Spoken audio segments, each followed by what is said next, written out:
Israeli हमलों के बीच Lebanon में लगातार हालात बिगड़ते जा रहे हैं। अमेरिका समेत कई देशों ने अपने नागरिकों को एडवाइजरी जारी कर देश छोड़ने को कहा है। लेबनान में भारतीय भी रहते हैं। यही नहीं, लेबनान इजरायल सीमा पर भारत के सैनिक भी तैनात हैं। लेबनान में करीब 4000 भारतीय हैं और लेबनान में संयुक्त राष्ट्र अंतरिम बल मिशन के तहत करीब 600 भारतीय सैनिक इजरायल लेबनान सीमा पर तैनात हैं। लेबनान के साथ भारत के संबंधों का लंबा इतिहास रहा है।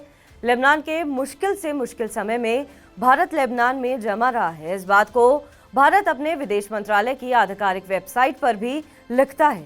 ऐसा पहली बार नहीं है जब लेबनान के हालात बिगड़े हों। साल 1975 से 1990 के बीच लेबनान ने अपने इतिहास का सबसे बुरा दौर देखा है, जब वहां सिविल वॉर छिड़ी हुई थी।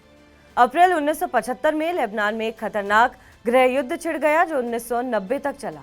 इस सिविल वॉर में लेबनान सरकार के खिलाफ देश के कई मिलिशिया उतर आए। इनमें से कुछ आपस में ही लड़ रहे थे और सरकार से भी। इस युद्ध के परिणाम स्वरूप करीब 1.5 लाख लोग मारे गए और लगभग 10 लाख लोग को अपने घरों से विस्थापित होना पड़ा। ये युद्ध इतना भयानक था कि लेबनान में चल रहे ज्यादातर देशों के राजनयिक मिशन बंद हो गए थे। अमेरिका जैसे बड़े पश्चिमी देशों ने अपने काउंसुलेट बंद कर दिए थे और अपने अधिकारियों को वापस बुला लिया था। भारत ने ऐसे मुश्किल समय में भी लेबनान में अपना काउंसुलेट खोला रखा। हालांकि भारत का काउंसुलेट भी 5 अगस्त से 16 अक्टूबर 1989 तक बहुत ही कम समय के लिए बंद हुआ था। इस बात को भारत लेबनान से करीबी और मजबूत रिश्ते के तौर पर दुनिया के सामने रखता है। भारत लेबनान के बीच राजनयिक संबंध 1954 में स्थापित हुए थे। भारत और लेबनान के रिश्ते साझा समानताओं में सांस्कृतिक समानताओं के अलावा लिखित संविधान, बुनियादी स्वतंत्रता और मानवाधिकार पर आधारित सरकार जैसे समानताओं से जुड़े हैं।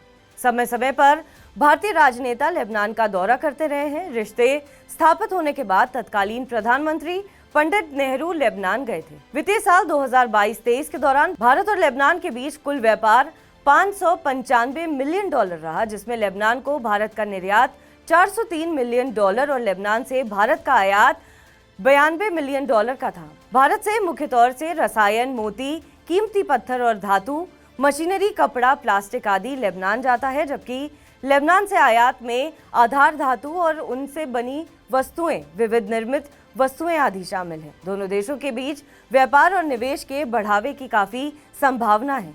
मिशन ने पिछले वित्तीय वर्ष के दौरान 15 से अधिक बिजनेस प्रोग्राम कराए हैं।